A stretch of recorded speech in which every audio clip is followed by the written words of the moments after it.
Okay, cool. All right, passenger number 3, why don't you go introduce yourself? Hi, my name's Tarik Saleh. I'm a senior security engineer and malware researcher at DomainTools. Thanks for joining us. I want to focus specifically on Iran. Recently, cyber experts have been particularly focused on this country following the January 2020 drone strike that killed the Iranian military leader Qasem Soleimani. So, are there any major threat intelligence indicators that would suggest that Iran still is interested in striking the U.S. in some kind of a cyber capacity? Yeah, so the Iranian threat groups out there, like the Iranian Revolutionary Guard, they all go by the threat intel nomenclature kitten. So from what we've seen out there, there's not a lot of public data that's been publicized to show that we have Iranian threat groups that have successfully compromised U.S. assets. That being said, what we do have is threat intel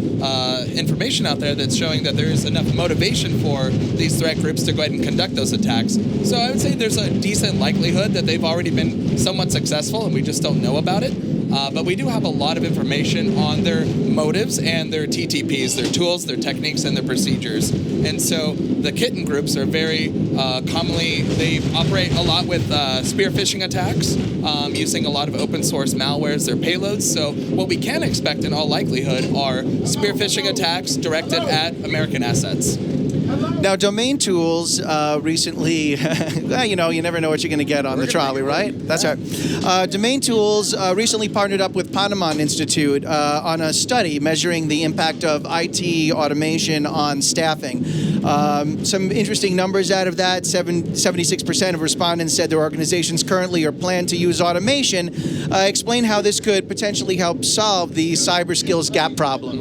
Yeah, absolutely. So automation, I really wouldn't say is going to, in the next foreseeable future, take away jobs necessarily from the IT security sector. What it's doing is acting as a force multiplier. So what we're doing is we're freeing up security teams to be more effective at what they do. So the manual efforts in order to do threat containment and threat identification, the manual efforts are being reduced, and it's really freeing security teams up to solve harder problems and work on more fun work to do. On the other hand, 51% of respondents said they think automation will decrease headcount in the IT security function. 37% they think they might lose their job within an average of 4 years. So how could automation change the job landscape? Which security tasks are most likely to be overtaken by automation? Which will still require a human element? You know, I think it's really tricky. So automation, once again, is that force multiplier. So I think it's forcing security teams to be a lot more effective, which in turn could reduce some headcount in some areas. I think those areas, though, are ones that are very, that doesn't involve a lot of analysis work. We have machine learning and we have automation that are really solving really basic analysis problems for us. Like, we've seen a lot of success in the machine learning antivirus space, and that's freeing up resources once again for IT teams to go, or security teams to solve problems in different areas and be a little bit more effective.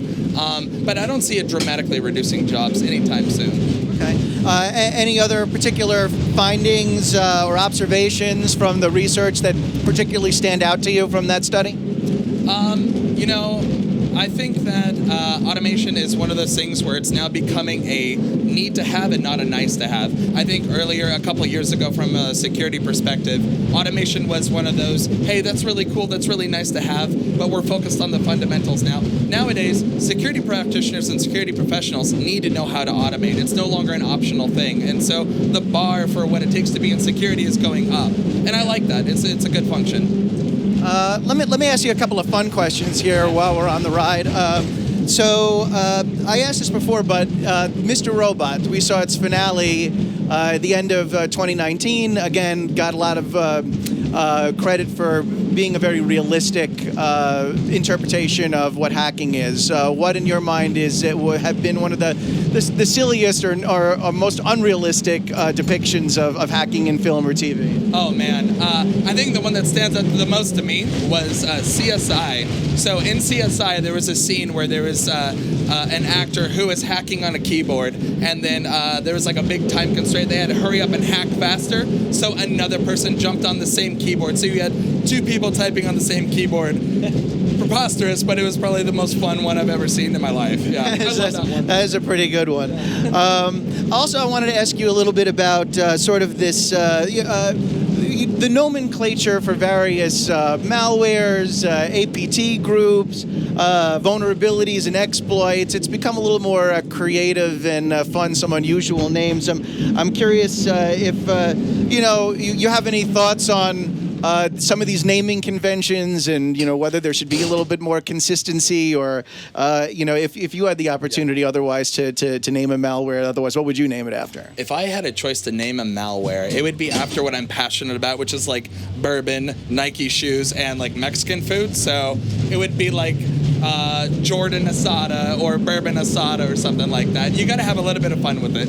I will say one of my favorites that came out recently, Hidden Cobra, is the threat intel name for the North Korean government. And the U.S. government released some malware analysis on a couple of their Trojans that the North Korean government was responsible for creating. And they called them hot croissants and buffet line and slick shoes. So I really love what the U.S. government's doing with their nomenclature. So keep it up. Hot croissant. Yes, absolutely. All right. Well, thank you very much. I really appreciate it. I'm glad you could join us, and I'm going to move on to our next guest. Awesome. Thank you.